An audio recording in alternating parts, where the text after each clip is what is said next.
Hey parents, it's Robbin McManne here. I am a parenting expert and I am an expert in helping parents parent their kids who are strong-willed, who are defiant, who have big emotions, intense behavior, and can often drive you crazy because they are so hard to parent. I know exactly what that's like. I have been parenting a very strong-willed, oppositionally defiant child for the past 17 years. So I know exactly how tough it can be. And I also know the ways to get in, the ways to understand your child better, and the ways to get more cooperation. So you can just feel more calm, feel less stressed, and also really confident in your parenting. And so I just want to say thank you for watching this video. And please don't forget to like the video, to subscribe to my channel, to comment on this video, and of course, share it with somebody who you know needs to hear this message too. And by the way, in the description of this video, you will find a link to free tools from me. You will also see a link that if you think you do need some help in your parenting and you want to schedule a call with me, it's called a family tune-up call where we'll talk about what's going on in your parenting and find out if getting some help is really what you need. I'll walk you through all of that. So please have a look there. And again, thank you for being here. And thanks for being the kind of parent who wants to do this differently so that you can be a more peaceful parent, a more conscious parent, a more intentional parent. It's possible. And actually, it is how we create kids that are more agreeable and kids who are resilient. So in my last video, when I talked about how to get a couple steps ahead of your kids, how to predict bad behavior, I talked about being a figure of instability. And I had a few questions about that. What do you mean by figure of instability? And so this video is all about that. And what we really need to stop right now doing is having our yeses mean no and our no's mean yes. This is one of the biggest reasons we become figures of instability because we're not consistent. We're confusing. Sometimes we have a punishment or we take something away from our kids and they had no idea that what they did would mean that they would have that kind of a punishment or consequence. So let's talk about how that usually plays out for us. Let's start with the yeses.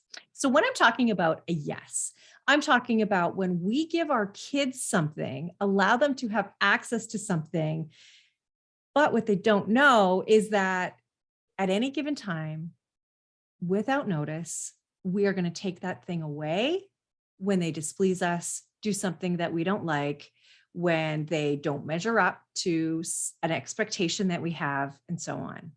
And so let's take electronics. I see this all the time. Parents often will use their electronics and hold that over their child's head. So you've given your child a gaming system. You've given them a device of some sort of an iPad or a phone, or maybe they have a TV, whatever it is they have. It's something that they love, that they use often. And you may decide that when they're being bad, when they have displeased you, that they're going to have that thing taken away. So really what you've done is you've said yes to something, but actually it's a no in disguise. You have said, yes, here's the thing. Here's the thing that you've asked for, the thing that you want. Here's the thing that I want to give you. But what I'm not going to tell you is that sometimes I'm going to take it away from you. And I may not warn you, and it may not make any sense, and it might really confuse you. So I see it all the time in parents, especially when it comes to kids and their devices, that a child will do bad on a test or will be rude or will refuse to listen and refuse to cooperate. And that's it. Taking your Xbox away, no more Xbox for a day, or they don't listen. And you say no more Xbox for a day. And then they still don't listen. No more Xbox for 2 days. They still don't listen. No more Xbox for 3 days. They still don't listen. No more Xbox for a week, right? Oh my goodness. What happens is that we will take these things away and it actually makes our kids want them more. It makes them covet them more. It makes them so seductive because they don't know when this thing is going to be taken away from them. And so they want to play it more and more and more and more and more, or have more access to it because they're anxious about it. They know that it's going to be taken away at some point, And oftentimes it's when they make a mistake, maybe when they're having a bad day, maybe they have had behavior and we didn't ask what was going on with them. And I always say that behavior is here. Behavior is just a symptom of something else going on underneath. And it's always one of three things. It's either a need that isn't getting met, like a core basic human need, like love and attention and affection and appreciation, just to name a few. Or it's a feeling that's unvalidated. Like I'm feeling frustrated. I'm feeling unheard. I'm feeling hurt. But we don't see that. And so we go and we take it away. Or there is just a skill that they don't have yet. So they're not able to communicate. They can't regulate their own emotions. And their behavior comes out as something we want to change, something that we don't like. And instead of figuring out what's below the behavior, we go and we take the thing away. And so we haven't actually addressed the behavior, right? Or the reason why it was there. We've just added a consequence to it. So now we've got a consequence / punishment, same difference. We've got the behavior and we've got what's going on, and we are just that much further away from it. So we want to be really careful that when we give our child something, that we don't just arbitrarily take it away from them to teach them a lesson. So here's an example of what you can do if you are really frustrated with the use of a gaming system or a phone or an iPad. I'm not saying that you don't ever take them away. I'm not saying that you don't ever take a break, but I want you to be really careful about making sure that this thing is now not something you're going to hold over their head, because it's not fair. It's not treating them with respect, and respect begets respect. The more you respect your child, the more you will be respected as well, because you're modeling it for them. So let's say you do have a situation where your child is doing something on a gaming system that you don't like, or maybe they're using the phone and they're sending messages to somebody that isn't okay. In that case, you can say, listen, we need to take a break from this right now because it's not okay the way you're conducting yourself. This is really an invitation for you to revisit the agreement that you had over this device. It's an invitation for you to find out what's going on with them. Why are they doing these things? Why are they raging? Why are they maybe bullying? Why are they looking at what they're looking at or engaging with what they're engaging with? We really want to find out why. And if you want to take a break because the way that they are engaging on the device is not aligned with your values, then that makes sense. But if your child comes home and fails a test and you say, well, no more Xbox for you, that's not fair. That's unrelated, right? You may feel justified in it that, yes, you probably played too much Xbox and that's why you failed. But is that true? Let's make sure it's true. Let's put some more boundaries around the Xbox. Let's not take it away forever. There's one example that comes to mind when I was talking to one of my clients, and she said that her daughter was doing something and was getting into some trouble with her brothers. And her mom and dad were calling at her to stop what she was doing, and she wasn't listening. And so they said to her, you better listen, you better listen. And she wasn't listening. And I can see that she didn't really know how to respond. And so she just did nothing. And her parents took that as her being defiant, when in fact, I think she just didn't know what to say. And so instead of doing what she was told, she did nothing. And they just increased the punishment. So it was 1 day, then it was 2 days, then it was 3 days. And here's what happened is that they actually had a family movie night and they ended up having to cancel it because she didn't have access to her TV. It was a TV that was taken away. She didn't have access to this. She wasn't allowed to watch any TV. So that meant they all lost out on this fun movie night. So you see that sometimes it backfires on us too, right? And also her not listening didn't have anything to do with the TV. So the punishment didn't fit the crime, right? Now, a lot of parents will tell me, yeah, but in life, there are consequences. Yes, I agree. There are consequences. But you are supposing that your child is a little mini adult. They're not. They do not have a fully grown brain. The part of their brain with rational thought, reasoning, problem solving, the ability to forecast consequences, all of that really good stuff, it doesn't come online until the age of 7 and doesn't finish growing until you're in your mid-20s. So yes, there's consequences for adults, But for children, we're just teaching them and reminding them, right? If they don't get the lesson the first time, that's okay. We need to see the same commercial like 8 times before we actually take in and notice what they're selling. So we need to give our kids the same amount of grace and teach them, right? So there is the yes. That is how a yes can become a no. I'm going to come back to yeses in a moment because there's something else I have to say about that. Let's talk about a no. When it comes to a no, sometimes we will say no to something. It could be something big, could be something small, could be anything. And our kids will bug us and nag us and mom us, or dad us, or maybe I'll go ask mom if dad says no, or maybe I'll go ask dad if mom says no, or whatever, right? We just get our kids bugging and bugging and bugging, and they repeat and repeat and repeat, and they nag and they nag and they get on our nerves until we finally say, fine, you can have ice cream. Fine, you can go to your friend's house. Fine, go and just do the thing. Here's the problem with that though, right? You have said no to something that you wanted to say no to, but we're going to talk about that in a second. And your child has wasted all this time, energy, and emotion being upset only for you to turn around and change your mind, right? Look, you can change your mind. It's fine. But be really intentional about how and when and why.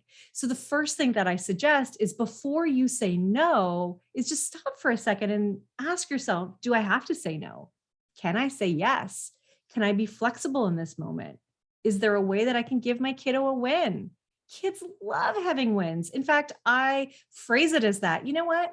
You want ice cream right now? I don't mind giving you a win. It's like, oh, it's a way to highlight that I'm saying yes to something that I don't usually say yes to, or I don't necessarily want to say yes to, but I am going to say yes to it, right? So it is an authentic yes, right? But if you want to say no, and it's really truly something that you are saying no to, that you don't want your child to have, then you want to hold that boundary. It doesn't mean your child won't push up against you. They will, but you need to hold it. And you can hold a boundary and say no like this. Your child comes to you. Let's say they really want the toy at the store. Okay, you're at the store. There's a toy that they want, and it is just not going to happen today. You are there for groceries. You are not there for toys. It's just not something that you can do today at all, period. So it's an authentic no. Your child is upset. They're crying. They might have a meltdown. They might do all of the things that embarrass you, that, are, people are staring, all of those things, whatever. They might need to just release some big emotions. And so what you want to do is you want to say, I know you really want that toy. You really wanted that toy. That toy was something you wanted so badly, and you are so disappointed. You are so frustrated. You are so sad right now because mommy said no to the toy. I know, baby. And it's okay if you want to release some feelings. It's okay if you want to cry right now. Come on, you come with mommy. You can cry on mommy if you want to. Maybe they'll say no. Maybe they don't want anything to do with you right now. That's okay. It's not personal. It's not personal. Our kids come to us fully willing to feel their feelings. We have lost the ability to do that because it's not socially acceptable to have a big cry in the middle of a store. So we don't do that anymore. Plus, we have the part of our brain that regulates our emotion fully grown. So we don't need to do that anymore. But our kids, they need to feel that feeling all the way through to the other side. You think of them like a train, and the feeling is a tunnel, and they just need to go straight through the tunnel to the other side, and then they're fine, which is why they can have a meltdown. And then 2 minutes later, they're happily playing because they got over it. They released their feelings. So we need to give them the space to feel their feelings if we say no, but you don't change your mind. You really want to stay with them and validate for them that they're upset and that that they wanted something. One of the reasons why they repeat and repeat and repeat and scream and cry is because maybe they don't think you heard them. Maybe they don't think you understand how important this thing is. And this thing might change their life because they're only 4 years old or 5 years old. And to them, and all the newness that they see the world, and all of the wonder that they see the world in, this thing is the coolest thing they've ever seen. And they just don't know what life will be like if they can't have it. And so you're just putting yourself in their shoes. and giving them some empathy and saying, yeah, you know what, from your perspective, I see you are really disappointed. And I know this is hard. And it's okay if you need to feel some feelings about it. It's okay. So that's how you can say no if you really mean it. Now, when it comes to yes, I want to just invite you to say yes more if you can. I'm not talking about having spoiled kids. I'm not talking about having entitled kids, nothing like that. I just want to bring your attention to the fact that our kids live in a world. Well, they live in a world of giants, for one. They live in a world where there's a lot of no coming at them all the time, right? Think of them at school alone. They're told when to eat, when to play, when to sit down, when to stand up, when to line up, when to sit in a circle, when to read, when to nap, when to, when to do everything. They have to ask to go to the bathroom. They have to, they have to do things and follow the rules all the time. And they are told no in other ways too. Like the book that they're looking at has words that I can't read, or the sink is too high and my body's too small. And it's no joke walking around in a world of giants that often don't listen to you, often disregard you, and often don't take you seriously. So I want to invite you to, whenever you can, before you say no, like I said with the no, is just think for a minute, do I have to say no? Can I be flexible? Can I give my kiddo a win? So I just really want to invite you to do that and to think about that as well. The more that we can build connection with our kids, the more that they want to get along with us. And the more we can understand that their behavior is really a symptom of something else going on, the more we can show up with curiosity and really look at the situation as neutral, in other words, not good or bad, and just look at it like a puzzle to be solved and figure it out and create a win-win situation. This is what I love to do with parents. And I love to look at kids and their behavior and reframe the way that we see it so that we really can show up and meet their needs so that they can just settle into us and know that we can be trusted, know that we are always looking out for their needs, and that they can count on us as their parents, that we are not figures of instability for them, that our yeses mean yes and our nos do mean no, even when it's hard. So I hope this video was helpful to you, and I hope you take note of when you say yes and when you say no, and think about this as you're going about your day in parenting. Now, I want you to have a look at this video. If you want to get more calm in your parenting, this one will really help you. And don't forget, below this video in the description, you will find a link to free resources from me on how to turn a no into cooperation. This is all about yeses and nos. This particular free guide is all about when your child says no to you, how to take that and turn it into cooperation. It's very, very helpful. And if you are somebody who has a defiant child, has a strong-willed child, and you might want to get some help to figure them out so you can have a more peaceful home and they won't be the ones driving the bus all the time and influencing everybody's mood and everybody else's behavior, then book a family tune-up call with me. I would love to talk to you. It would be my honor. And we'll talk about what's going on in your family and if I can help you as well, because it is what I love to do. And you will see that it doesn't even take that long to get the help and support that you need to finally get the harmony that you want in your home so you can be calm, confident, and build a relationship with your kids that lasts a lifetime. There is no better feeling. And I can tell you, my strong-willed child, who's 17, tells me that I really get him and I'm his favorite person. That means everything to me. It means everything to me. And you can have that too. Thanks so much for watching. See you in the next video.